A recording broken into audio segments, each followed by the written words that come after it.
SER Podcast. Nuestras condiciones son sencillas. Renegad del falso rey y arrodillaos ante la reina. Ahí lo dejo.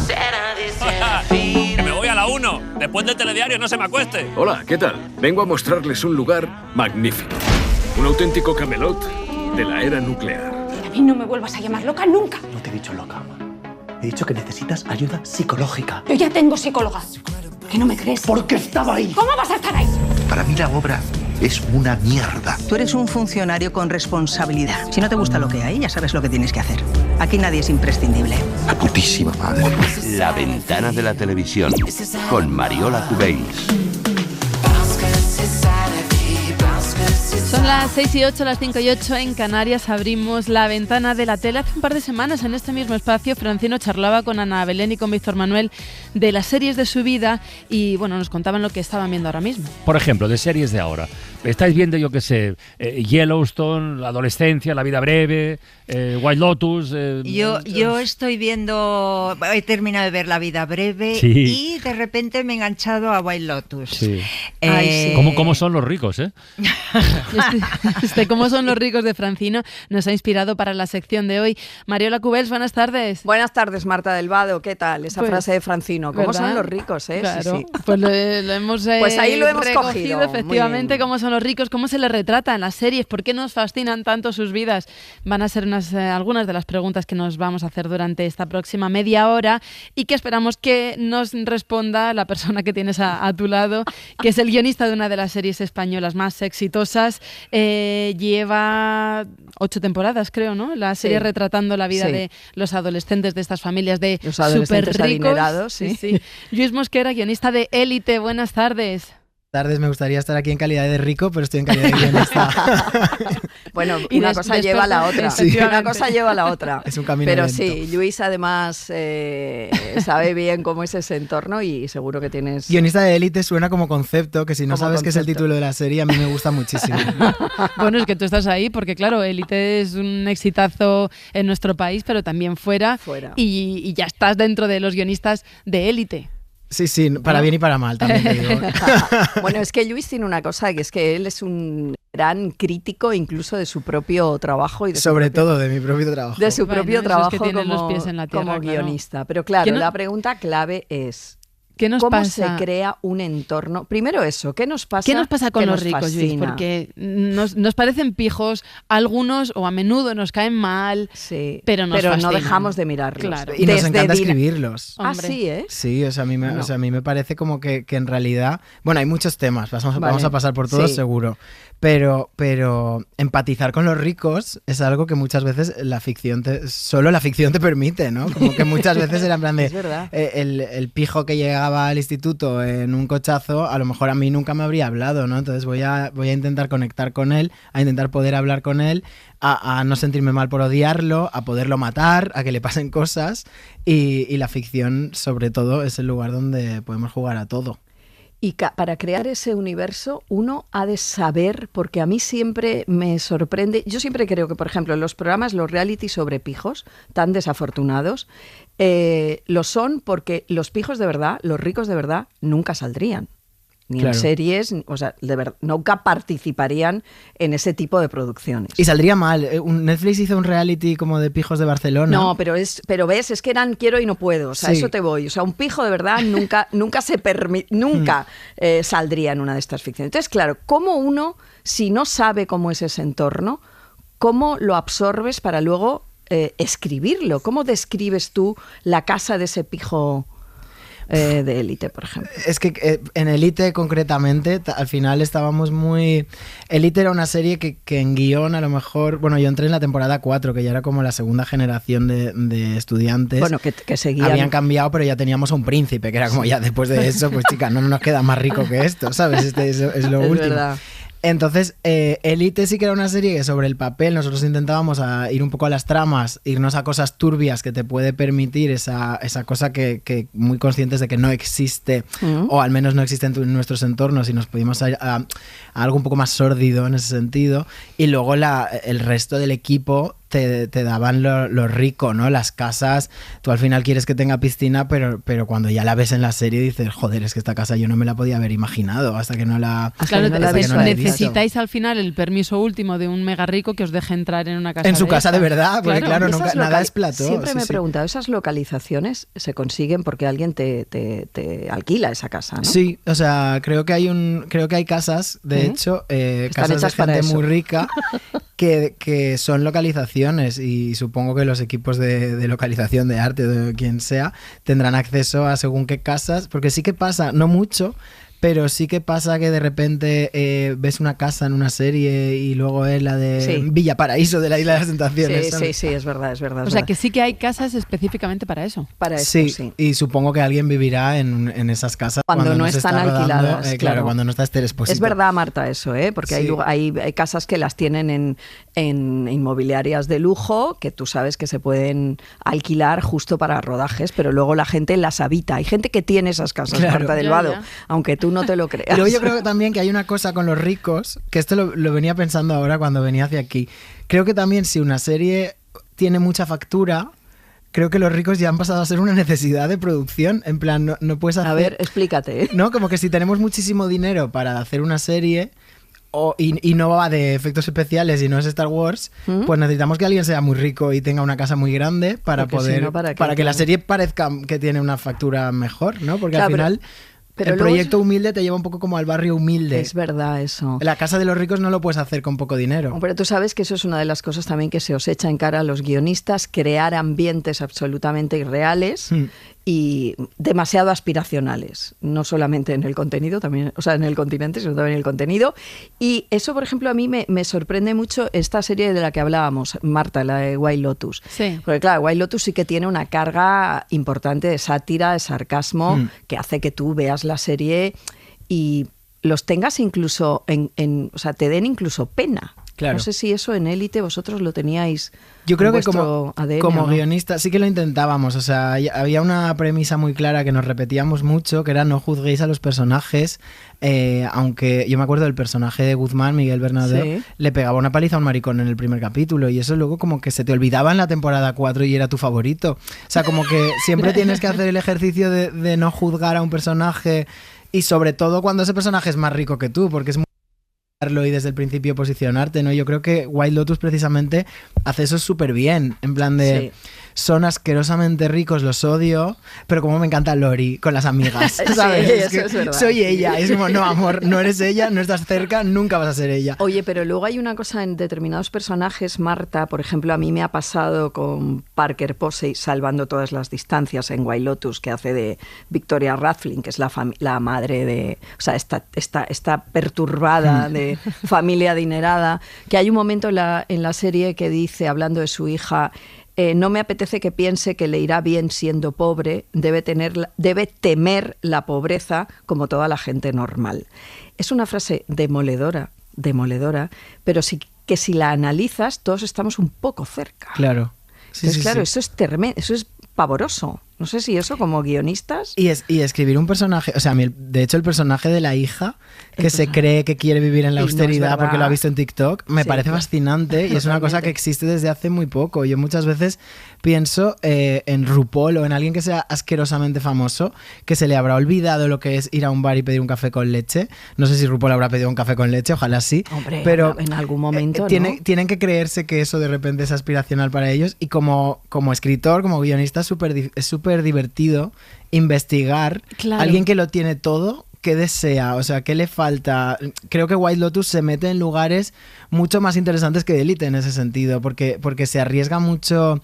En esta temporada, la 3, el amigo cuando se va a Bangkok, que tiene una filia rarísima y hace unas cosas extrañísimas, pero es como, este problema solo lo puede tener un rico, porque un pobre está preocupado por cosas mucho más terrenales, tiene que pagar la factura de la luz, y es techo y comida, pero no puede ser White Lotus, ¿no? Entonces creo que como techo y comida igual Lotus. Claro, es como guionista súper interesante poder imaginarte a alguien que lo único que le importa es si le gusta más follar vestido de mujer o de hombre, porque en realidad, o sea, que una persona se pueda plantear eso es un privilegio ya. Entonces poder poder tener un personaje que te permita llegar a esos lugares que luego como ser humano en tu día a día no vas a poder, y sobre todo buscar el lugar de empatía y el lugar común con ese personaje es súper interesante. Es lo que te iba a preguntar, ¿qué tipo de rico o qué perfil te interesa más? No sé, si el ejecutivo agresivo de Succession, la pija, la rebe de élite, ¿no? Que es la pijachoni. La nueva rica. La nueva efectivamente. Rica. Esa es la peor. ¿Y cómo, no sé, cómo te documentas sobre ellos? ¿Tienes gente a tu alrededor que le puedes decir, oye, esto es suficiente? Pues mira, yo precisamente tuve un ex que era bastante pijo y sus amigas eran muy ricas. Tenía una amiga que era como marquesa y me venía muy bien para élite. En plan de, venid a nuestra boda, pero no tengáis que hacer regalo. Yo le decía, amor, esto lo dice para quedar bien. Y él me decía, no, que si le hace regalo se enfada. En plan, es rica de verdad. Bueno. Pero no, documentarte siempre es, o sea, lo bueno de los ricos es que puedes tirar de imaginación y siempre te lo van a comprar. O sea, yo me acuerdo de escribir a Valentina Zenner en Élite de ahora se va a Ibiza. ¿Y cómo van a Ibiza? Pues en su avión, ¿sabes? Claro. Es que es como, es muy ser un niño a la hora de escribir, porque te puedes desconectar un poquito más de la realidad. Y ahora vamos a hacer una fiesta en la que todos van vestidos con ropa de neón, pero la gente no tiene ropa de neón, me da igual, son ricos. Claro. O sea, como que puedes llegar a desconectarte de la credibilidad. Y eso te convierte en un niño, o sea, y a mí me divierte mucho escribir ricos por el niño, porque es como jugar. Yo era mucho tiempo diseñador de juguetes y comparaba, sí, esto lo hablamos otro día, que es divertidísimo. Totalmente. Y de hecho me iba por el mundo a tener ideas. Entonces, este chico es una caja de sorpresas. Lo que a mí más me gusta... Por eso está en la élite de los guionistas. Y además yo diseñaba juguetes mientras escribía Élite, entonces veía como dos mundos muy opuestos. Y lo que más me fascinaba del mundo de los juguetes es que creo que es la única industria y el único sistema solar en el que no existen las clases. O sea, un niño pobre quiere el mismo juguete que un niño rico, porque han visto el mismo anuncio o porque han visto la misma revista del Carrefour. Entonces, bueno, del Carrefour el niño rico igual no lo ha visto. Bueno, la que te pone por la calle, vale, o en lo que sea, ¿sabes? Entonces, todos los niños aspiran a lo mismo y la conciencia como de clase sucede de mayor. Entonces, cuando eres un niño, tú puedes querer lo mismo que el niño rico. Y eso me parece súper interesante, porque cada familia, para cada hijo, lucha por el juguete o simplemente va y lo compra, ¿no? Y entonces yo creo que como escritor, escribir ricos es que otra vez puedes quererlo todo, porque puedes jugar con todos los ingredientes. No hay ingredientes para ti y ingredientes que no puedes alcanzar. Madre mía. De todas formas, yo sí que creo... vosotros, yo no sé si los guionistas de este tipo de series tenéis claro, alguna vez he hablado con algunos, tenéis claro que recrear ese tipo de imaginarios, ese tipo de entornos, genera en el espectador todo tipo de sensaciones. Pero, ¿qué sensaciones provoca, si las provoca, en el rico de verdad? ¿Un rico se ve representado en lo que vosotros escribís? Yo creo que no, porque yo creo que al rico te permites siempre que sea un poco turbio, o sea, nunca le va a caer bien a todo el mundo por ser rico. Supongo que a los ricos de verdad no les encantarán todos los personajes de Succession, no lo sé, porque ahí sí que voy. No, ahí sí que no tengo el contacto. Un empresario similar al de Succession, ¿ve Succession, se siente representado? ¿Ve que su familia es así? Me lo pregunto siempre. Marta, ¿tú qué dices? O si se me encuentran caricaturizados de alguna manera, no sé. Sí, o como los idiotas, siempre lo pienso. Cuando se cuenta un idiota, o un cretino, ¿el cretino o el tonto se reconoce en la ficción? Yo supongo que al final... pasa como el cuñado, ¿se reconoce? Claro, como que si metes un personaje, yo qué sé, un valenciano o uno que va en silla de ruedas, su personalidad no es que va en silla de ruedas o que es valenciano o que es de La Coruña, ¿no? Si su trama pasa por lugares y simplemente ser rico es una circunstancia y es quien él es, pues su trama puede ir por unos sitios que tengan lógica con quién es esa persona, ¿no? Y pueda conseguir cosas más fáciles o no sé qué, pero yo creo que puede haber el rico majo, el rico que es consciente de su privilegio, el rico imbécil, claro, y el rico asqueroso. De todas formas, estamos hablando de un nivel de riqueza asquerosa, muy alta, muy alta, claro, no pero de una economía. Hay una cosa que a mí me divierte mucho, por ejemplo, en Élite se ve muy bien, ¿no? Y es que hay ricos españoles, pero también hay ricos mexicanos, hay ricos de Francia, y claro, los códigos son diferentes en un lugar y en otro. ¿Cómo manejáis vosotros los guionistas cada uno de ellos? ¿Cómo buscáis la voz adecuada para ese tipo de ricos? Pues mira, si me preguntas a mí precisamente en Élite, yo en ese sentido sí que he sufrido mucho la falta de vocación, ¿no? Porque yo quería que, pese a ser ricos, fueran adolescentes y que de repente alguno quisiera ser algo que no sea AD, Administración y Dirección o heredar la empresa de su padre, ¿no? Como que a alguien le guste pintar, ¿sabes? Podría pasar. Sí. Que tenga una afición, es verdad, que tenga... Y es muy difícil a veces en ese tipo de tramas, porque creo incluso que en White Lotus, menos la que es actriz, que sabes que es actriz, y el que es empresario, los demás son ricos. Sí. Y a lo mejor tiene sentido, porque ser rico es tu profesión y tienes que mantener el dinero y ganas dinero todos los meses. Gestionar tu patrimonio. Y no tienen muchas aficiones, les gusta viajar y les gusta salir de fiesta, y creo que sí que es un esfuerzo nuestro el intentar profundizar, ¿no? Y que el rico no se te quede solo como un rico. Porque al final, aunque escribas a un rico, hijo de puta, tiene que ser aspiracional, porque todos queremos ser ricos. No, yo no quiero ser pobre, todo el mundo quiere ser rico. Entonces, yo creo que nosotros hacemos como, bueno, pero luego te enseñamos que los ricos están corruptos. Ya, pero los pobres también, y yo quiero ser rico, ¿sabes? Bueno, los ricos están corruptos, no solo eso, sino que estas ficciones cuentan también una parte de su tristeza o de su vida, su vida inane, ¿no? O de su vida irreal, de su vida de mentira, ¿no? De parejas que no son parejas, dobles morales, etcétera, etcétera. Y hay una cosa que es muy como espectador, yo no sé si como guionista lo tengo tan presente, pero como espectador sí que disfruto mucho cuando me siento por encima de un personaje, ¿no? Que creo que es el gran secreto de que funcione tanto la Isla de las Tentaciones. Es como, yo no haría este cuadro, o esto para mí no sería un límite. Es como que la gente al final lo consume porque te sientes por encima. Entonces nada da más gusto que sentirte por encima moralmente de un personaje que tiene muchísimo más dinero que tú. No es como, bueno, él será rico, pero yo soy mucho más majo. Solo tiene dinero, sí. Yo tengo muchos amigos y él llora solo con sus millones.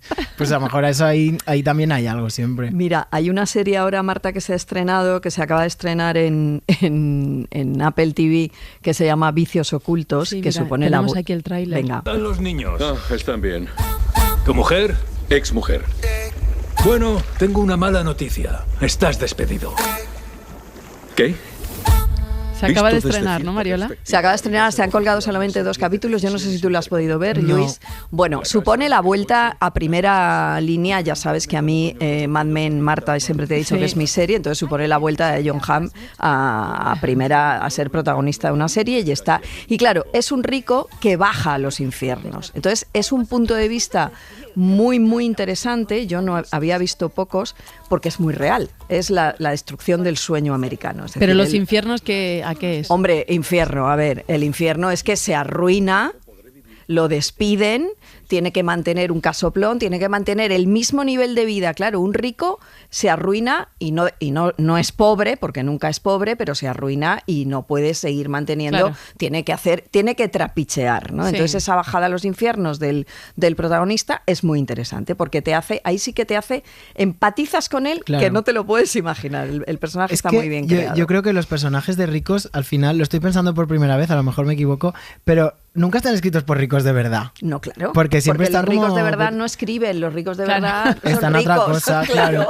Pero que siempre hay, el punto de vista siempre es desde el quiero que al rico le vaya un poco mal y que se lo tenga que currar y que no sea rico y ya está. Creo que White Lotus es la primera serie que, o por lo menos la primera que yo recuerdo, que cuenta un mundo de ricos sin casi contrastes, ¿no? Tiene un poco a los guardias de seguridad y estas cosas, o a las servicio, a las putas en la segunda, siempre tiene un poquito, sí. Y al servicio, que es sí, pero nunca te enseñan sus entornos. Nosotros, por ejemplo, en Élite, el detonante de Élite era 3 alumnos becados en un instituto que no existe, porque la gente nunca es tan rica. Entonces, siempre el punto de vista, te contaban la riqueza desde los que llegan a lo ajeno. En White Lotus siempre son el mundo de los ricos y los pobres que trabajan en ese mundo, pero nunca vemos dónde viven los pobres. ¿Tienes alguna serie de ricos favorita, Luis?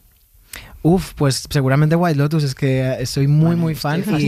Incluso de esta última temporada. Incluso de eso. Es que soy muy fan de la temporada 3 también, porque yo defiendo... es la peor un poco, ¿eh? La peor puede que lo sea, o no sé si es la 1 la peor, porque creo que la 2 nos cambió las expectativas. Es fascinante. Es que a mí me gustan las tres, no puedo no defender ninguna. A mí también. Yo además me parece que es una serie muy bien creada que cuenta una historia que nadie había contado. Y es una serie que te hace edging todo el rato, o sea, no te deja acabar. Total. ¿no? Todo el rato te parece que va a pasar algo muy gordo y de repente la serie solo es a la mañana siguiente del capítulo que acabas de ver y no pasa nada más que lo que ya sabes que pasó, pero las consecuencias y cómo está contado y cómo está dialogada y cómo lo que se dice sin hablar también de White Lotus, a mí me parece que es una atmósfera increíble. Sí, lo que pasa es que es verdad que en esa serie al final ese entorno se convierte en algo obsceno, es decir, ¿a ti no se te han quitado un poco las ganas de ir a lugares así, a ese tipo de resorts? A mí no. ¿A ti no? No, yo quiero ir ya. O sea, que me pongan el avión privado. Ay, no, pero es todo como, me da mucha, o sea, ya no podría mirar a los que llegan, a los que te sirven, no los podría mirar igual. Y la que porque... viene y te quiere quitar el móvil todo el rato, es como, yo sé que estás haciendo tu trabajo, amor, pero eres muy pesada. Claro, es que no puedo contigo. O sea, Marta, que tú sí que irías, vale, me quedo con claro eso. Que sí. ¿Tú a ver, es que como guionista nos pasa una cosa, es que queremos vivirlo todo, ¿sabes? Es como, claro, te vienes a este antro de muerte y destrucción a las 6 de la mañana y es como, soy guionista, para adelante, que es la excusa para todo. Entonces, claro que iría a cualquier sitio, siempre la respuesta es sí. Bueno, otra de las cosas que hace Lluís, Marta, que no lo hemos dicho, pero hay que decirlo, es que él está con Lala Chus desde antes de que Lala Chus fuera su amigo Lala Chus, es su amigo del alma, y juntos crean también muchos universos. Todo. No de ricos, pero sí de comedia, ¿no? No, de hecho, Lala es bastante la voz del pueblo. Cuarto Millennial con Podium, ¿no? Sí. Y bueno, y él hace un montón de cosas, es uno de los autores de Lo Malo, esto no lo has dicho. Que pues es que ya ha pasado, ya. Bueno, pero es importante eso. Fue importante, para mí fue anecdótico y... ¿Para ti fue anecdótico? Demasiado importante. ¿Y no te forraste con eso? No te creas. Vaya no, por Dios. No. Pensaba que ya podrías ir a protagonizar una de estas series. Ojalá, de las no, al final de derechos de autor es una cosa que se cobra poquito. Ah, sí, ¿eh? Y sí. Mira, esto no lo sabía. Sí, sobre todo además yo de letrista, ¿sabes? No es ni producir la canción, entonces aquello fue una adaptación de una canción en inglés y fue muy loco todo, pero sí. He hecho canciones mucho más guays. Vamos a tener que volver a invitar a Lluís a que se asome a la ventana porque da para mucho. Muchas gracias, Lluís Mosquera. Muchas gracias. Un beso, Marta. Mariola, un Chao, besito. hasta luego. Chao. Adiós. Hi everyone and welcome to the Window of the World. Boa tarde, sejam muito bem-vindos à Janela ao Mundo. Bonsoir, bienvenue à la fenêtre du monde. Goedenavond, welkom bij het venster op de wereld. Hey, afternoon y'all, welcome to the Window to the World. Schönen Abend aus Deutschland, willkommen zum Teil das Fenster zur Welt. God kväll och välkommen till Vinduet mot världen. Buonasera, benvenuti alla finestra al mondo. Holly came from Miami, FLA. La ventana del mundo. Hitchhiked her way across the USA. Con Rafa Panadero. Hey babe, take a walk on the white side. Said hey honey, take a walk on the white side. El buen rollo que me da a mí esta sintonía, Rafa. Esa melodía de voces ahí, ¿eh? Sí. Venga, ¿hacia dónde abrimos hoy nuestra ventana al mundo? ¿Qué vamos a mirar? Pues mira, hoy vamos a mirar apellidos. ¿Apellidos? Sí, mira, he pensado que podríamos preguntar ahí fuera, en algunos países de nuestro entorno, cómo se gestiona este tema de los apellidos. No me refiero solo a apellidos, bueno, a lo mejor sale en la conversación, ¿no? Esto de apellidos raros o combinaciones raras, como la de mis primos. ¿Te he contado lo de mis primos alguna vez? Panadero. Panduro Panadero, sí. No. Mis primos, por parte de padre, se apellían Panduro Panadero, que no está nada mal. Eso les ha hecho destacar en muchos campos de la vida. Y les ha reforzado su personalidad, exacto, claro. Les ha dado seguridad en sí mismos. Así como consejo vital, mi tío siempre les decía que tenían que esforzarse por ser buenas personas, porque con esos apellidos desapercibidos nunca iban a pasar, fueran donde fueran. Y así ha sido. Bueno, estoy pensando más allá de esas cosas, estoy pensando, por ejemplo, en la posibilidad de que un hijo lleve por delante el apellido de la madre. Sí. Aquí en España, por ejemplo, es posible, no desde hace tanto, y es verdad que sigue siendo poco habitual. O, por ejemplo, que al casarse la mujer deba o no renunciar a su apellido y aceptar el del marido. Bueno, vamos a preguntar sobre todas estas cosas en Alemania a Carmen Viñas. Hola, Carmen. Hola, ¿qué Hola, tal? Carmen, ¿qué tal? En Hola, Noruega Marta. vamos a hablar con David Fergar. Hola, David. Hola, ¿qué tal? ¿Qué tal, David? Y en Italia hoy hablamos con Marina García. Hola, Marina. Hola, Buonasera, Marina, ¿qué tal? Buonasera. Oye, antes de meternos en faena, antes de seguir, una nota, un apunte. David, hemos dicho en Noruega, porque allí es donde estás normalmente, pero hoy no. Hoy no sé si decir como buen noruego o como buen noruego asimilado, te has ido a buscar el sol. ¿Dónde estás? Pues estoy encantadísimo de estar en Málaga. ¡Hombre! Yo ya hago check en todos los estereotipos de los noruegos y conocí a mi mujer en Benidorm y vengo a pasar la Semana Santa a Fuengirola. Esta semana estaba aquí con unos alumnos míos, que también soy profe de español. El resto de la semana, la Semana Santa la paso con mi familia. Qué que han bien. sido tan amables aquí en Radio Málaga en dejarme entrar en la redacción y me he venido aquí con una compañera. Qué Y entro ya bien. por fin sin retardo. Qué bien, qué bien. Un lujazo. Gracias a Radio Málaga. Oye, dices que estás con alumnos. ¿Cómo es esto? ¿Un viaje de estudios o...? Sí, un viaje para practicar el idioma español. Ellos tienen entre 17 y 18 años, que les doy clases de español. Y aquí lo que más les gustó, estuvimos en una clase de flamenco y estuvieron encantados gritando ole y tacatá. Aunque me he enfadado con ellos un poquito porque en todas las semanas que no han comido más que pasta y pizza. El último día le voy a llevar al trasiego de mi amigo Ernesto y ahí sí que han comido Unos buena comida espetos, española. ¿no? Claro. El trasiego, me lo voy a apuntar eso. Y el resto, vosotros en vuestras habitaciones, madre mía, ubicaciones habituales, ¿no? Marina, en Italia, no sé si en Roma, pero por lo menos en Sicilia sí que se celebra la Semana Santa de una manera similar a España, con procesiones y eso, ¿no? Sí, así es. Aquí, Italia como país muy vinculado a la religión católica, son muy importantes estas fechas. Y además del tema de las procesiones, una curiosidad aquí es que las vacaciones suelen ser desde el Jueves Santo al martes sucesivo, no como en España, que son toda la semana, y en el medio se celebra el lunes de Pascuetta, que es después del domingo de Pascua, y aquí se dice habitualmente Pascua con i tuoi, con tu familia, y Pascuetta con chi vuoi, y Pascuetta con los que te apetezca. En este caso, Pascuetta se celebra con los amigos. Qué bueno. El lunes se celebra pues un picnic, se va a la playa a comer, se sale fuera de casa. Qué bien. Carmen, ¿y en Alemania procesiones, no? Pues procesiones algunas, muy pocas, sí, pero en regiones que son católicas, como por ejemplo claro. Baviera, claro. En Colonia también es tradicional, ¿no? Hay algunas procesiones, pero claro, no tiene nada que ver con las españolas. Pero vacaciones sí. Sí, vacaciones, claro. En Berlín hay vacaciones escolares del 14 al 25 de abril, son 2 Hola. semanas. Sí, Jueves Santo no es festivo en Alemania, pero Viernes Santo sí. Bueno, vamos ya con el tema de los apellidos. Venga. Vamos a empezar en Italia, Marina, porque allí vuelve a ser un tema polémico, esto que comentábamos, ¿no? De elegir el apellido de la madre en primer lugar para los niños. Sí, Italia tiene una larga historia con este tema. Como en otros países europeos, hasta hace muy poco se heredaba por norma y por tradición solo un apellido, y evidentemente era el del padre. De hecho, algo muy llamativo que me sucede habitualmente aquí es que no entienden qué va a pasar cuando yo tenga hijos, si van a heredar mis dos apellidos o no, algo que para nosotros españoles es muy fácil de entender, ¿no? Los hijos heredan siempre el primer apellido del padre y el primero de la madre. Aquí se hacen un lío y piensan que los que tenemos dos apellidos tendremos un nieto con 3 o 4.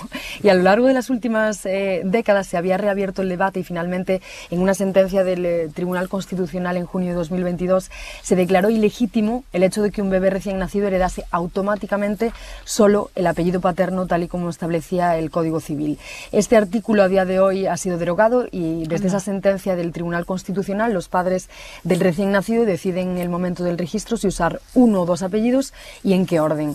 Aún así son muy pocas las familias que eligen esta opción. En 2023 fueron solo el 6%, y esta histórica sentencia invitaba a legislar sobre la materia y a revisar el cuadro normativo, pero 3 años después aún no se ha materializado y de hecho en la práctica pues sigue habiendo muchos estereotipos y también muchos problemas burocráticos. Y precisamente como decías, a raíz de eso, la polémica de hace unos días es que, vista la injusticia que las mujeres italianas han sufrido a lo largo de tantos siglos, se planteaba una propuesta de la izquierda para que se usase solo un apellido, visto que por ahora lo del doble apellido aún es una opción minoritaria en este país, pero que fuese el de la mujer. Pero Italia aún está, os digo, muy lejos de aprobar algo así y ha servido, eso sí, para que muchas mujeres tuviesen, muchas madres, la oportunidad de debatir un tema que probablemente hasta ahora habían dejado de lado. Claro, es que era pasar de 0 a 100, ¿no? Claro, exacto. Bueno, por lo menos eso, que se tenga, sí, que se abra el debate, efectivamente, que no se dé por hecho. Carmen, en Alemania creo que también estáis dándole vueltas a esto de los apellidos y justo el 1 de mayo, el 1 de mayo entra en vigor la nueva ley de nombres. ¿Qué es esto?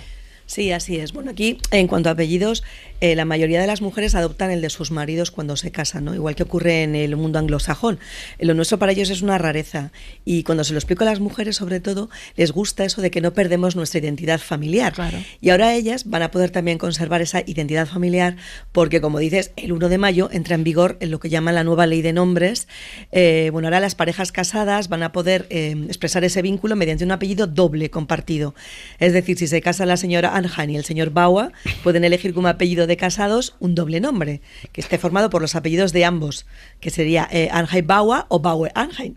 Y pueden hacerlo con o sin guión. Te iba a preguntar lo del guión, te lo juro. Vale. Sí.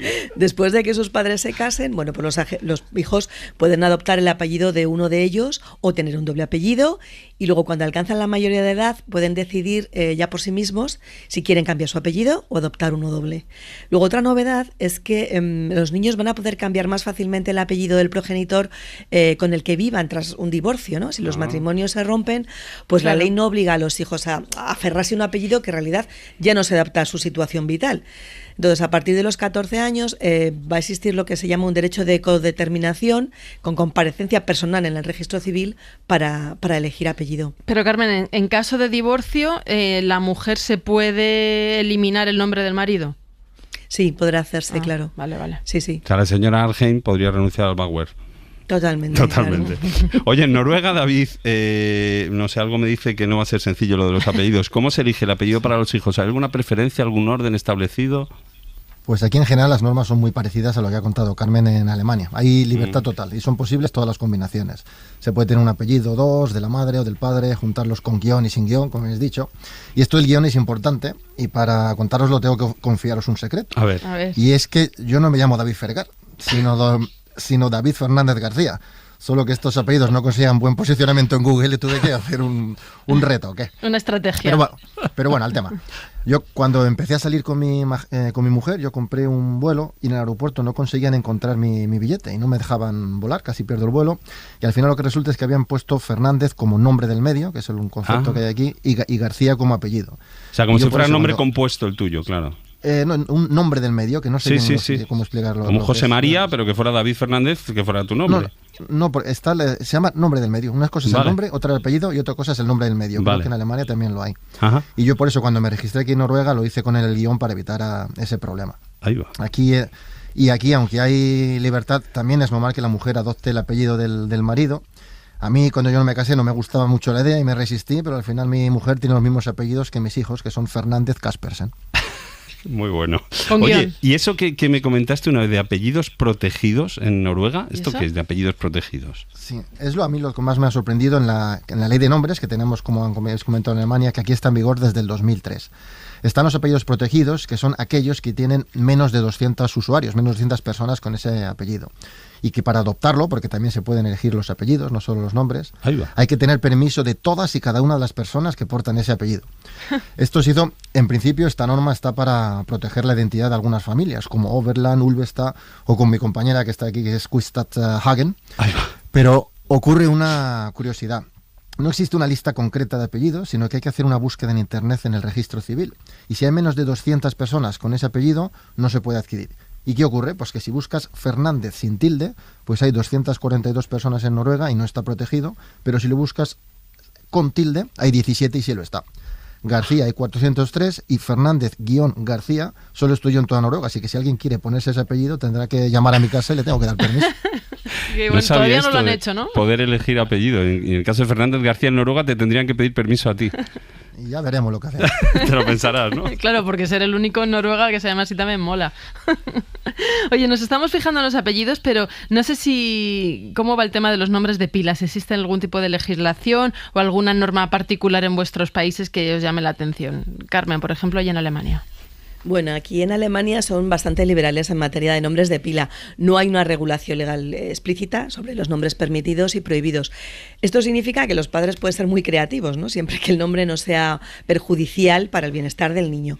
Sin embargo, los tribunales pues, han tenido que lidiar en alguna ocasión pues, con nombres bastante peculiares a los que cuesta acostumbrarse, y entonces han dicho directamente que no. Por ejemplo, cuando les han puesto nombres del Señor de los Anillos a los niños, o por ejemplo también han rechazado nombres como Judas o como Störenfried, que significa alborotador, pues por este motivo, ¿no? Porque bueno, pueden ser un poco indignos para el recién nacido.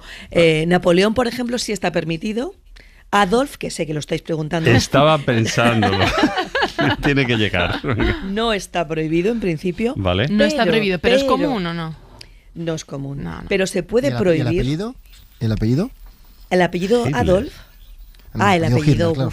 El apellido, claro que está permitido, porque muchísima gente se lo cambió después de la Segunda Guerra Mundial. Claro, imagínate las connotaciones, ¿no? Muchísima gente se cambió el apellido. Lo que os quería decir es que está permitido, Adolf, pero se puede prohibir si hay indicios de tendencias extremistas de derecha por parte de los padres. ¿Y por el otro lado? De y tendencias... Lenin tampoco está permitido, por ejemplo. Vale. Y luego, como curiosidad, también contaros que la Sociedad de la Lengua Alemana añade cada año nuevos nombres permitidos, ¿no? Hay una lista, pues cada año añade nuevos. Por ejemplo, puedes llamar a tu hijo Navidad o Sheriff, que son nombres que se aprobaron en 2016, y también como los americanos, Summer, Rain o Sunshine, pero sus equivalentes en alemán no están permitidos. Anda, qué curioso, le puedes decir Summer, pero no Summer. Efectivamente, le puedes decir Summer, pero no Soma, es muy gracioso. Bueno. Y luego hay alemanes que no quieren poner a sus hijos nombres que se asocian a los tiempos nazis, ¿no? Nombres que llevaban los nazis destacados o que ponían a sus hijos, como Adolf, como hablábamos, Hermann, y sobre todo hay un nombre pues bastante curioso que es Horst, que era un paramilitar, ¿no? de los nazis. Y este hombre se convirtió en un símbolo de lealtad al régimen. De hecho, hay un ensayo titulado La importancia de ser Horst, que escribió un historiador español, Jesús Casquete, sobre el impacto que tuvo el culto a este hombre en el nombre de los niños alemanes.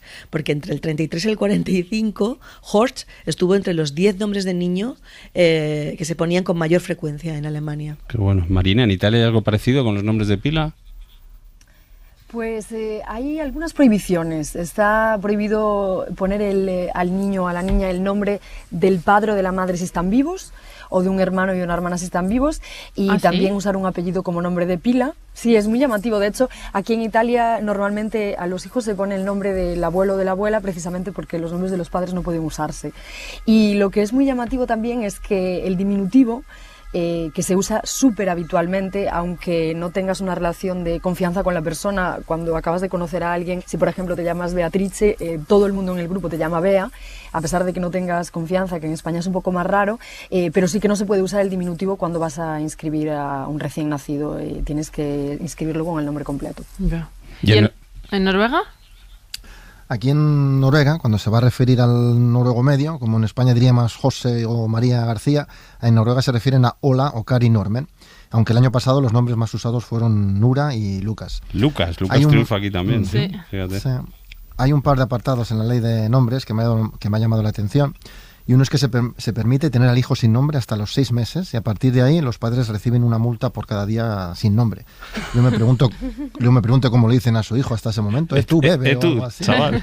Hijo número 1 o número 2. Pero mira, lo de las dudas de poner el nombre a veces se puede alargar. La verdad es que está bien que te pongan un límite, ¿no? Si en 6 meses no te has decidido, multa. Y la otra por cada día sin nombre multan. Sí. No sé cuánto es la verdad, pero yo creo que hay que darse prisa. Y la otra norma curiosa es la norueguización de nombres extranjeros, que si es un nombre difícil de pronunciar o escribir en Noruega, pues se permite norueguizarlo. Por ejemplo, Juan o Jorge son un infierno aquí, y se pueden cambiar a John o Jørgen. Jørgen, claro. Y como ha dicho antes Carmen, aquí también los niños tienen derecho sobre el nombre. Los niños mayores de 12 años deben dar su consentimiento para un cambio de nombre, y a partir de los 18 pues deciden ellos por sí mismos cómo quieren llamarse. Qué bueno. Bueno, yo volviendo al tema de los apellidos raros, no voy a mencionar a mis primos de nuevo. No sé si en vuestros países, desde que vivís allí, os habéis encontrado... Perdón, es que panadero, pan duro, o pan duro, panadero, sí. No se me va de la cabeza. Mi primo decía, yo nunca tengo que buscar, cuando salían las notas de la universidad, que salían las listas, decía, yo nunca tengo que buscar ahí la lista porque todo el mundo ha marcado mi apellido, está ahí subrayadísimo. Sí, hay muchas anécdotas de eso. Si hay algún día tiempo, cuento alguna más. Pero no sé si allí en vuestros países, desde que vivís, os habéis encontrado con alguna combinación que os haya llamado la atención o que haya provocado alguna confusión, algún equívoco. En Noruega, David, leí hace poco que sí que hubo una confusión con consecuencias, ¿no? Brutal. Esto hacía una noticia que salió en el periódico hace unos días, pero es algo que ocurrió en Navidad. Y es que en un hospital cerca de Oslo operaron a una persona equivocada por tener el mismo nombre. Uy. Un paciente iba al hospital a que le revisaran una herida, mientras que otro iba a ser sometido a una cirugía.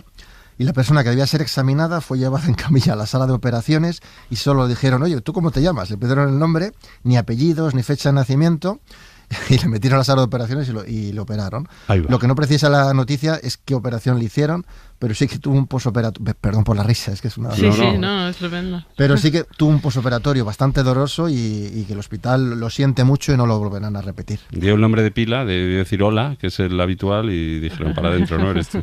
Yo os tengo una curiosidad A ver, muy Marina. corta, porque aquí en Italia se utiliza el apellido en el telefonillo, o sea, tú cuando vas a una casa no hay como en España primero, segundo, A, B, C, ¿no?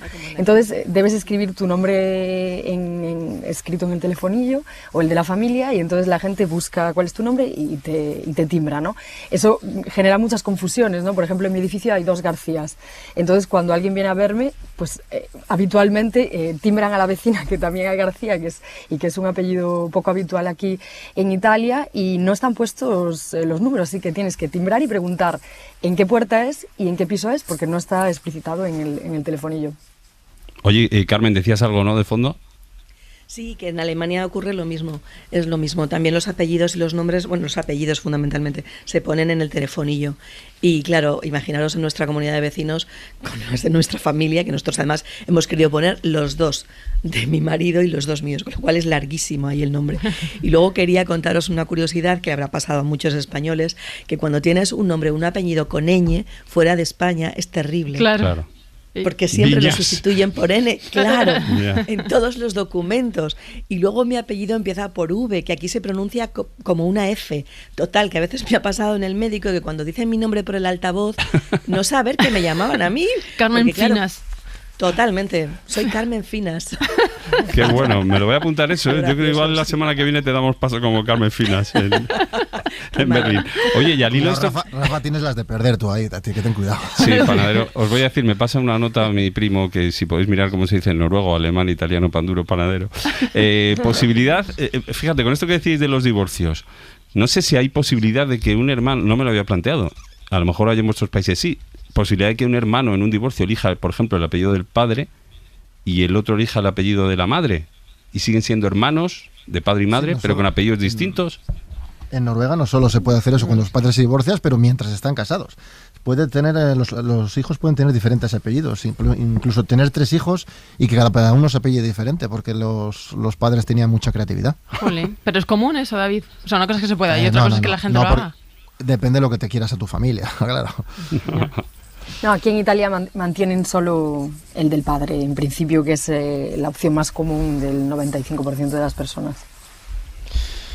Bueno, pues muchísimas gracias. Qué divertido, qué curiosa Sí, qué esta charla de los curiosidades, nombres sí, sí. y apellidos. Oye, Sí, dime. panadero, que le voy a decir cómo se llama a tus primos. A Sería Hartebrot Beca. ¿Ya? Casi igual que en noruego. ¿Cómo es? Harbrotbacker.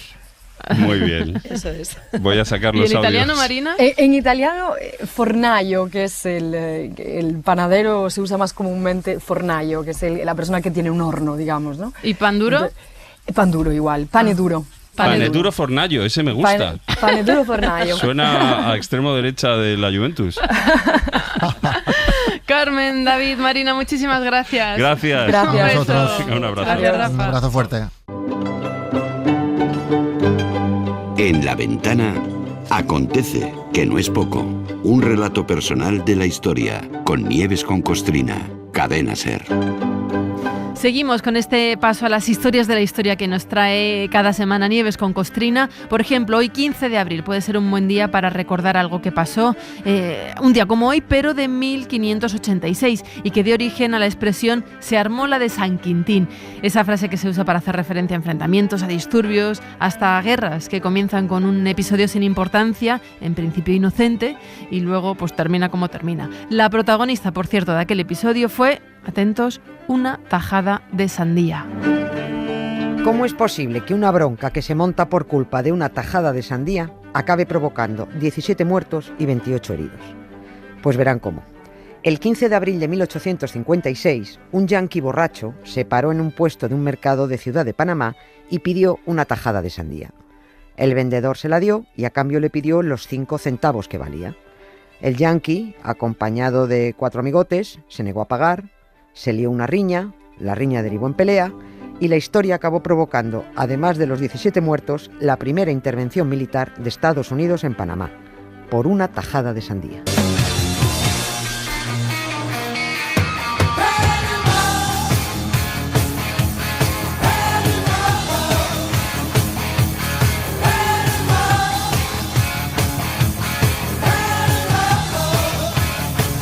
Esto, como todo, tuvo sus antecedentes. Estados Unidos siempre ha sabido dónde poner el ojo comercial y militar, y a mediados del siglo XIX lo puso en la zona donde ahora está Panamá. Por entonces no era un país, era un departamento, y formaba parte de una gran nación llamada República de Nueva Granada. Es decir, la Nueva Granada de entonces era lo que es ahora Colombia y Panamá. Bien, pues Estados Unidos estaba muy interesado en llevarse bien con el departamento de Panamá, porque por entonces no existía el canal, pero necesitaban permiso para atravesar esa estrecha franja de terreno, de tal forma que se descargaban las mercancías en el Atlántico, se trasladaban por tierra hasta el otro lado, hasta el Pacífico, y allí se volvían a embarcar. Esto, que parece muy trabajoso, en realidad les evitaba dar la vuelta a toda América y les traía cuenta.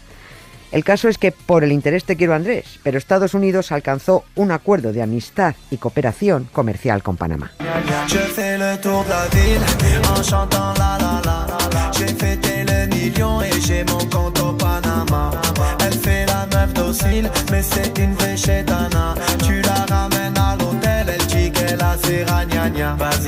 Pero ocurrió que a los yanquis les dieron la mano y se tomaron el brazo.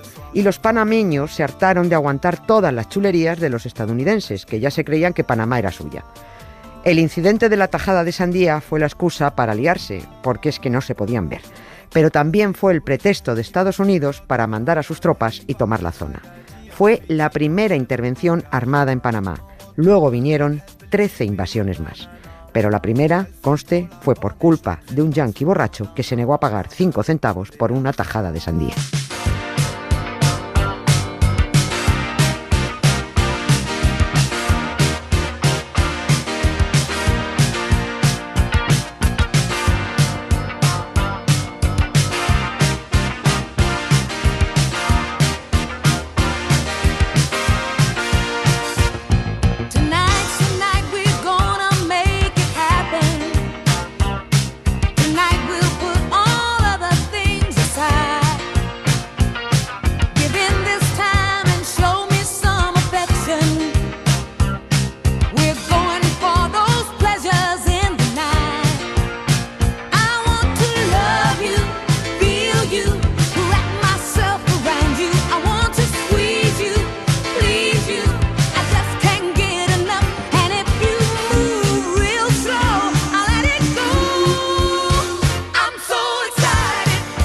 De San Quintín aquel 15 de abril en Panamá, y en otro 15 de abril, pero unos años más tarde, en el 1896, no se armó nada. Lo que se celebró fueron los Juegos Olímpicos, los primeros Juegos Olímpicos de la era moderna. Fueron, claro, los Juegos de las primeras veces, que si el primer campeón olímpico, el primer maratón, la primera vez que se dijo aquello de Citius Altius Fortius.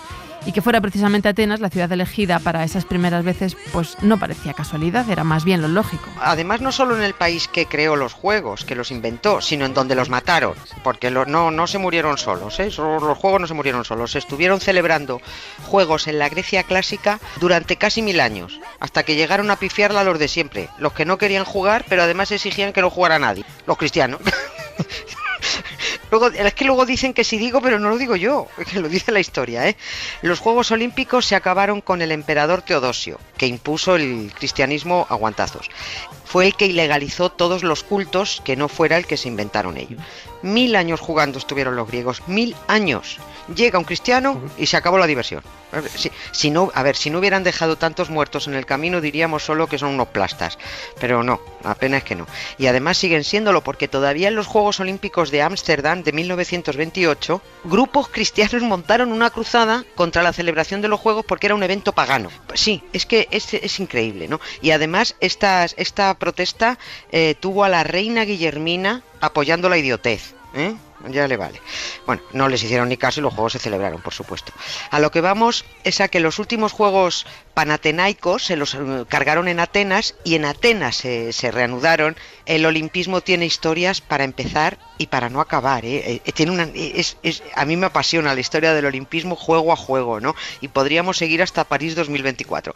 Y aunque a lo que vamos hoy es específicamente a los Juegos de Atenas 1896, no dejemos de decir que si hemos llegado hasta aquí con 32 Olimpiadas es gracias al Barón de Coubertin, que fue el que se empeñó en que el deporte era fundamental para la formación de la persona y que unos juegos, y abro comillas, profundamente democráticos y rigurosamente internacionales solo podían traer beneficios para la humanidad.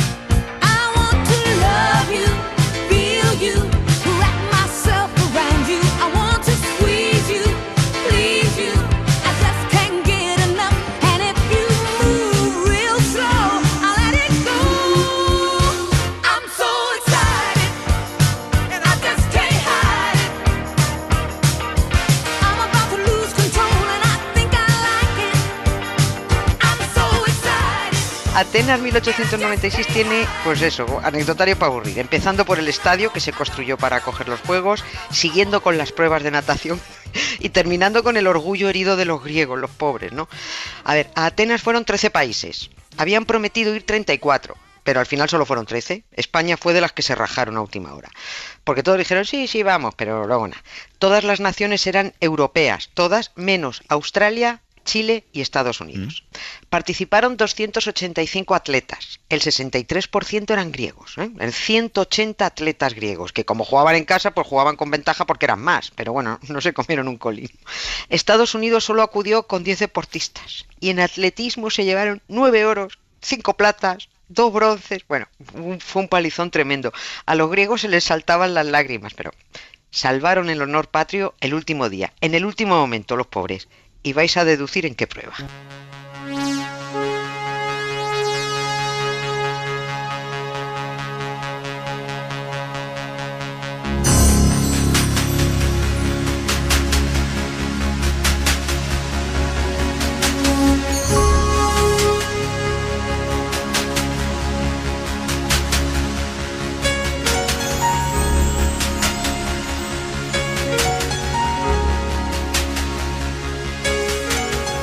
Los griegos respiraron cuando la prueba de maratón la ganó Spiridon Luis. Era uno de los suyos y lo ganó en el último día de los Juegos, aquel 15 de abril de 1896.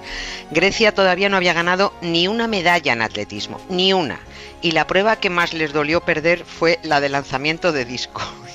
Me río porque de verdad esa famosísima escultura del discóbolo de Mirón, tan mundialmente conocida, y que viniera un yanqui a merendarte y llevarse el oro por ser el mejor discóbolo, pues bueno, Grecia ganó la plata, pero la verdad es que no la disfrutaron, sufrieron mucho. El maratón, que por aquel entonces era de 42 kilómetros pelados, porque se supone que fue el recorrido que hizo el tal Filipides de Maratón Atenas para decir eso de hemos ganado, y que luego se murió. Bueno, pues no os creéis ni una palabra, ni fueron 42 kilómetros, ni fue Filipides, ni dijo eso de hemos ganado y después se murió, nada de eso. Ha quedado muy bien, pero bueno, para la leyenda y de ahí para que saliera la carrera de maratón, ¿no? Esto lo contamos para otro día porque tiene su guasa. Y digo que antes eran 42 kilómetros pelados porque los 195 metros los añadieron en los Juegos de Londres de 1908 por una razón absolutamente clasista. Abro muchos melones. Es que cada uno de los Juegos de la era moderna tiene historia, pero por un tubo.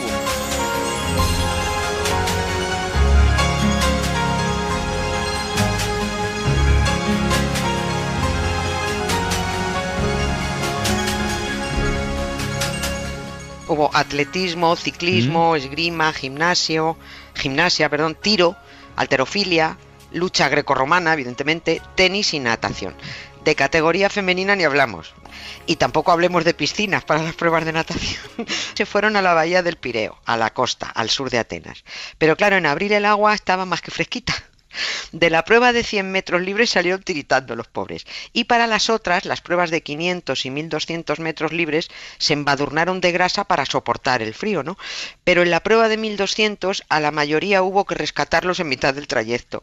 Porque como no había piscinas, lo que se hizo fue trasladar a los nadadores 1200 metros mar adentro. Allí se tiraban y nadaban hacia la orilla, ¿no? Pero hubo que rescatar a 3/4 partes de los participantes.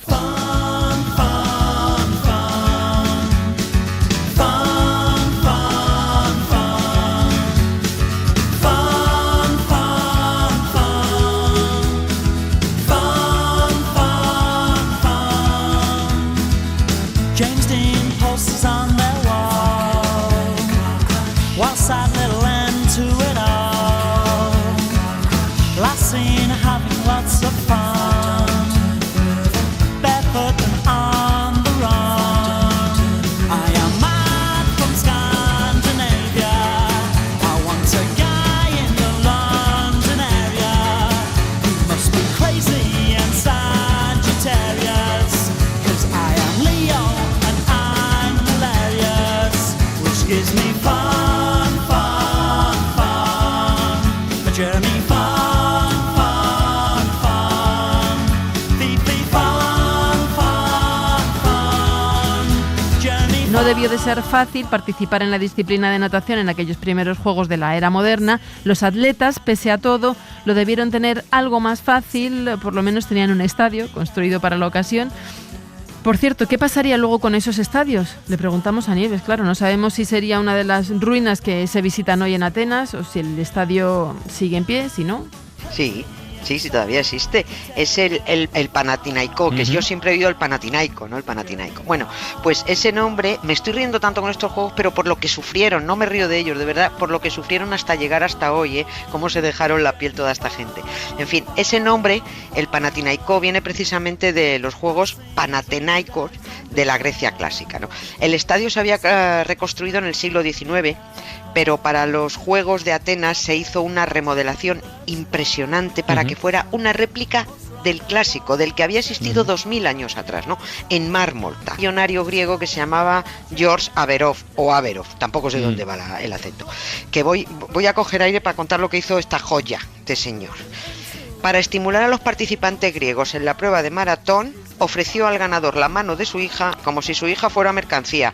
Afortunadamente, Espiridón Luis, ganador del maratón, ya estaba casado y la hija del filántropo de pacotilla se libró.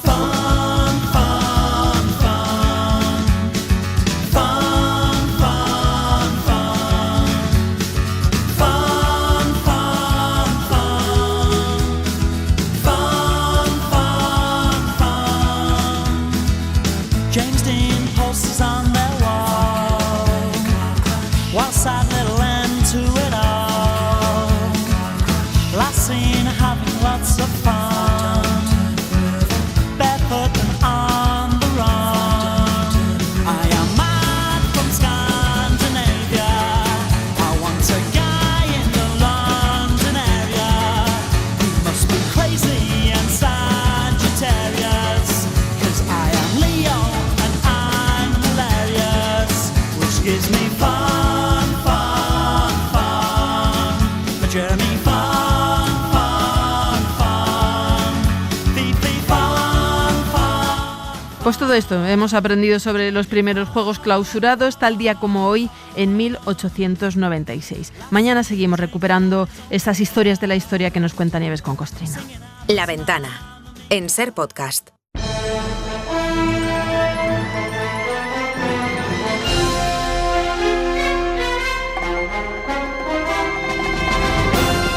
La escena postcréditos.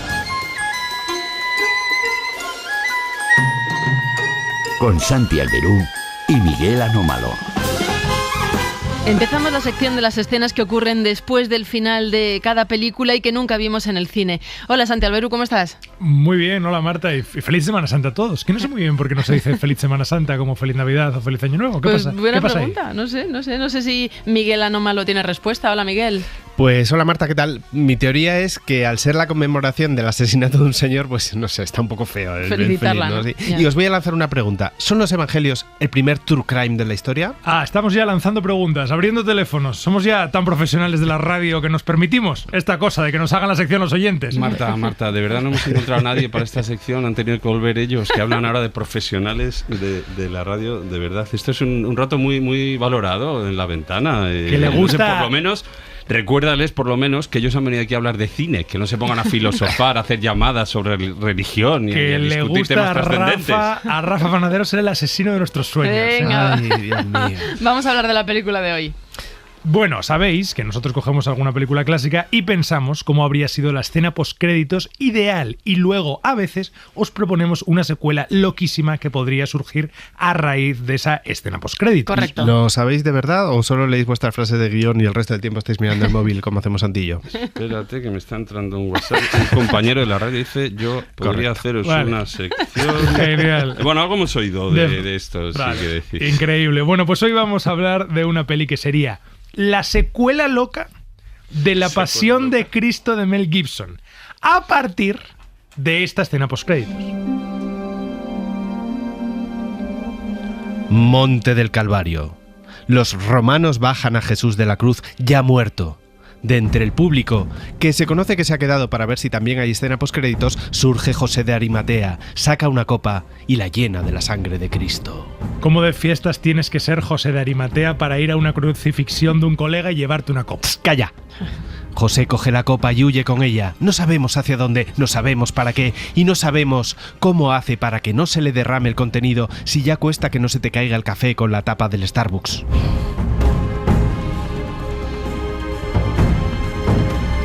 Vale, muy bien, esa es vuestra escena postcréditos de La Pasión de Cristo y hoy venís a hablarnos de me gusta, secuela loquísima. Este es como Top Secret, ¿no? Ahora que se ha muerto Val Kilmer, pero en La Pasión de Cristo, ese estilo, ¿no?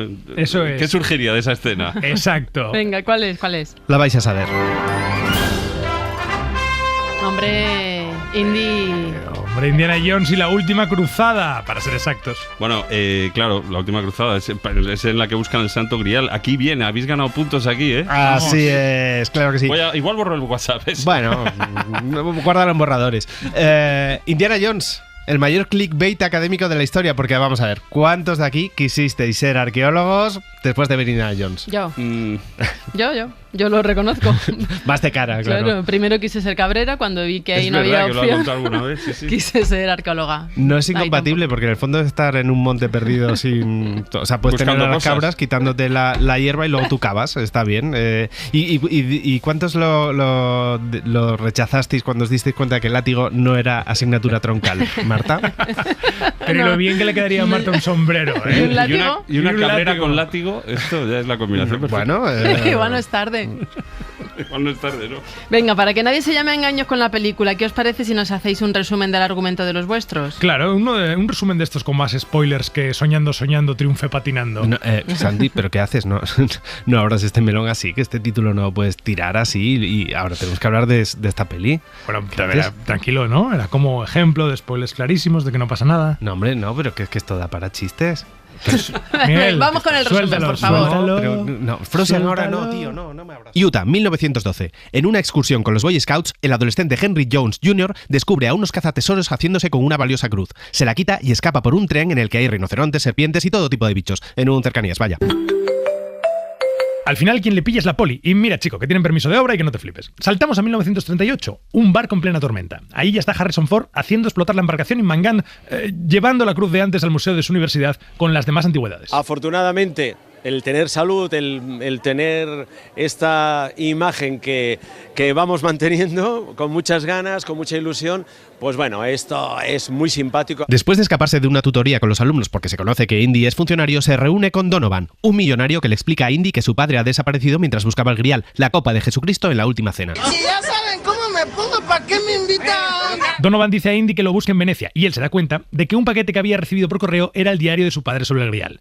Si llega a existir Seur, la peli no pasa. En Venecia, Indy conoce a Elsa Schneider. En sentido bíblico. Pero no sin antes descubrir con ella un mapa del grial y escapar de una misteriosa sociedad que pretende proteger la reliquia de gente avariciosa. Uno de los miembros de la sociedad secreta le dice a Indy que su padre está preso en un castillo en la frontera entre Austria y Alemania. Después de mandar a su colega Marcus con el mapa a Oriente Medio, Indy rescata a su padre, pero descubre en el proceso dos cosas sobre Elsa, que es nazi ¡vaya! Y que se ha acostado con su padre. ¿Qué? Ah, y el tal Donovan también es nazi. Ricos nazis, ¿quién lo iba a decir? Indy y Henry huyen en un sidecar como si fueran resines y ciges, pero tienen que ir a por el diario porque Elsa lo ha robado. Así que hacen una escapadita a Berlín, se topan con Hitler y escapan en un Zeppelin. Entre tanto, Marcus ha sido capturado y ahora el mapa lo tienen los nostálgicos. ¡Ay, qué coño, los nazis! Y llevan la delantera. Los Jones atacan a la caravana de coches y tanques para rescatar a Marcus y lo consiguen, pero al final los capturan a todos. Madre, que no salgo de una. ¡Que no aprendo! ¡No doy una! ¡No doy una! Para llegar al Grial hay que superar una serie de trampas. Los nazis piden a Indy que les pase la pantalla y como no quiere, le pegan un tiro a su padre. ¡Pim, pam, pum, tengo una pistola! ¡Pim, pam, pum, que dispara sola! Pasadas las pruebas hay un caballero anciano guardando el Grial y un montón de copas más. El nazi bebe de la que no es, se muere, Indy escoge la buena y cura a su viejo. Cuando una persona está gravemente enferma, cuando una persona mayor está gravemente enferma con el COVID, con la carga viral que había entonces, no se salvaba en ningún sitio. Elsa intenta llevarse el Grial, pero el caballero ya les ha dicho que esto es como la discoteca. No se pueden sacar las copas. El templo se destruye, mueren todos los nazis y el Grial se pierde, demostrando una vez más que por mucho que le mole, Indiana Jones, como arqueólogo, es un poco meh. ¿He sido yo?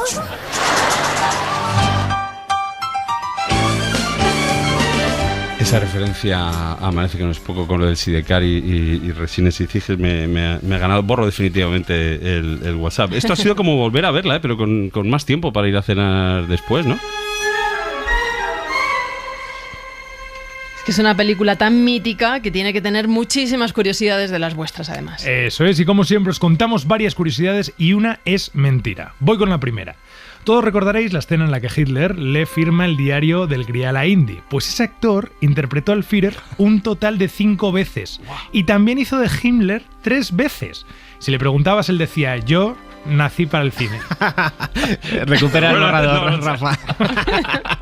Es buenísimo, es buenísimo. Este señor es un genio. Otra, la mayor parte de las ratas que se ven en la película, concretamente en la escena de las catacumbas, son reales. Se criaron 2000 específicamente para este rodaje para que no hubiera riesgo de que le pegaran nada al equipo. Con los nazis no se la jugaron y usaron todos de mentira.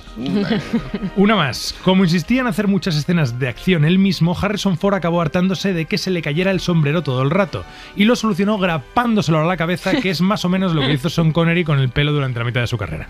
Ahora tenéis que elegir cuál de ellas era falsa. Buah. ¿Cuál es falsa? La de nazi para el cine me encanta, ratas sanas también, la de graparse el sombrero. Yo me también, cuesta, ¿no? a mí me ¿No os creéis? O sea, ¿no habéis visto de verdad la imagen de Harrison Ford con una grapadora en la cabeza sujetándose el sombrero?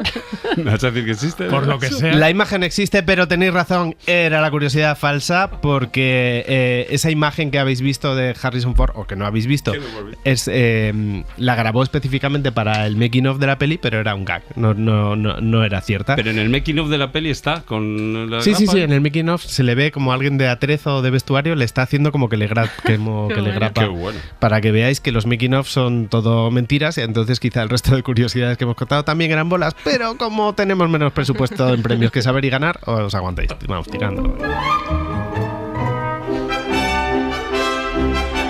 A ver, en esta película yo tendría muy difícil hacer lo que queréis hacer vosotros, que es escoger algo que es lo que más os gusta de toda la película. Empieza, Santi. Efectivamente, es que está todo bien. Es que me gusta todo, ya está. Claro. Hasta aquí, me gusta todo. Pero si tengo que decir algo, cosas específicas, barriendo un poquito para casa, me gusta su humor, que es muy físico, muy de Buster Keaton. También muy incorrecto, como ese padre y ese hijo que creen que los dos son el protagonista de la película y de las fantasías de todas las mujeres que aparecen. Me gusta que no idealice esa relación paterno-filial, ese momento de ¿recuerdas la última vez que bebimos algo juntos? Yo bebí un batido. Y me encanta la frase, y de pronto recordé lo que dijo Carlomagno, que mis ejércitos sean las rocas y los árboles y los pájaros del cielo. Me gusta Indiana Jones y la última cruzada porque es una película de tipos duros que pierden contra tipos listos. Y algo que no se suele decir, pero después de haberlo citado, después de haber dicho todas estas citas, creo que es lo mínimo, me gusta hasta el doblaje. Polémicas declaraciones de Santi Alberú, ¿eh? Sí. No, yo a favor. Todo a favor. ¿Verdad? Sí. ¿Y a ti, Miguel, qué es lo que más te gusta? Pues a mí la metáfora, mira, la alegoría que es toda la película. Porque Indiana Jones es arqueólogo, es decir, es un tío que ha estudiado humanidades y que además da clase en la universidad, posiblemente gracias a que su padre también es profesor universitario y quizá la endogamia sea lo más realista de toda la saga. Pero lo importante es que es un profesor de humanidades, un tipo que enseña historia, que es lo único que se interpone entre los nazis y el poder absoluto. Y es una película en la que los nazis reciben puñetazos y nadie dice que madre mía la dictadura woke y que a lo mejor estamos sacando conclusiones precipitadas por el mero hecho de que estén quemando libros, secuestrando personas y diciendo que quieren conquistar el mundo. No se ha vuelto a enfadar. Dejarle un segundo y se le pasa. Que no puedo, ¿eh? Está bien. Tira. Venga, ahora sí, vamos con el momento que justifica el título de esta sección. Vamos con vuestras escenas postcréditos para Indiana Jones y la última cruzada. Miguel. Volvemos al templo. Recorremos la sala del gran sello destruida, recorrida por la grieta en la que en algún lugar descansa el grial, quizá para siempre, o quizá hasta que alguien encuentre de nuevo el templo cuando ya existan los palos esos con pinzas al final que sirven para coger cosas. O la mano loca, quizá eso también sirva. La cámara atraviesa las 3 pruebas y llega a la sala del grial, pero también la cruza hacia una puerta disimulada en la roca. Ahora está abierta. Transponemos el umbral y encontramos en una estancia al guardián del grial. Hay partes de su armadura tiradas por el suelo y él está acabando de ponerse una especie de chándal medieval, sea lo que sea eso. El anciano caballero se tira en un camastro y con las manos detrás de la cabeza murmulla un «¡Por fin!». La sonrisa se le congelan los labios cuando mira a su alrededor y se da cuenta de que ahora que está jubilado no tiene nada que hacer. Bueno, yo creo que ahí se ve venir una secuela. Yo creo que ya sé por dónde iría la secuela, ¿no? No. Esta película no tiene secuelas, no. La trilogía es perfecta como es y no solo a mí no se me ocurre una secuela, sino que espero que a nadie se le ocurra hacer una con calaveras de cristal o filósofos griegos. Nada. No, es la última cruzada. La última, el título lo dice, no hay más cruzadas, no hay más películas. Poneos a jugar al Tomb Raider o a lo que queráis, pero dejad a los clásicos en paz. Venga, Santi, ¿cuál es tu escena postcréditos? Vamos con ella. Después de los créditos aparece Steven Spielberg y un montón de técnicos a su alrededor, cámaras y focos. Estamos viendo el rodaje de la película. Spielberg grita corten y se monta el barullo típico de recogida de un sarao en el cine. Creo que lo llaman rodaje, hace mucho que no me llaman para uno. Harrison, el bueno de Harrison Ford, se acerca a Spielberg y tras un largo abrazo le dice: bueno, esto ya está, ¿no? Habrá que hacer otras cosas. Ya hemos hecho 3, yo creo que valió ya. Y Spielberg responde: por supuesto. ¿Te imaginas que sigues haciendo de arqueólogo aventurero con, no sé, 80 años? Y los dos ríen estruendosamente mientras la imagen se congela. Bueno, Santi, ¿tú te arriesgas a que haya una secuela o te da un miedo, Miguel? Que se ha puesto un pelín nerviosito con lo de que acabe aquí la trilogía. A mí, Miguel, me da miedo siempre, pero efectivamente mi secuela es, por mucho que le fastidie, Indiana Jones 4 y también Indiana Jones 5, que esa última está más o menos bien. Y tal como avanza el mundo, dentro de unos años estaremos pensando, ¿os acordáis? Cuando las cosas estaban más o menos bien.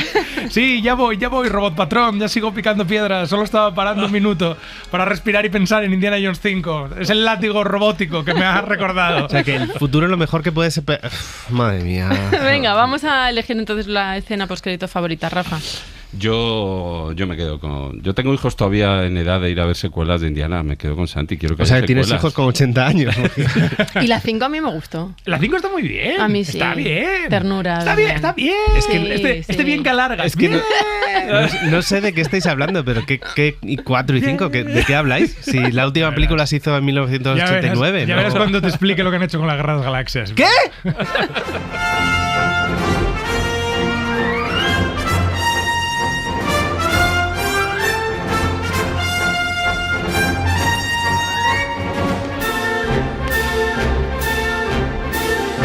Gracias, Miguel, Santi, hasta la próxima. A vosotros. Adiós. Escribo por WhatsApp.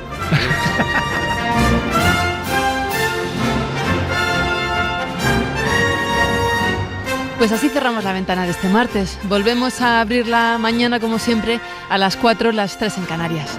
Un beso muy fuerte, hasta mañana. Para no perderte ningún episodio, síguenos en la aplicación o la web de la SER, Podium Podcast o tu plataforma de audio favorita.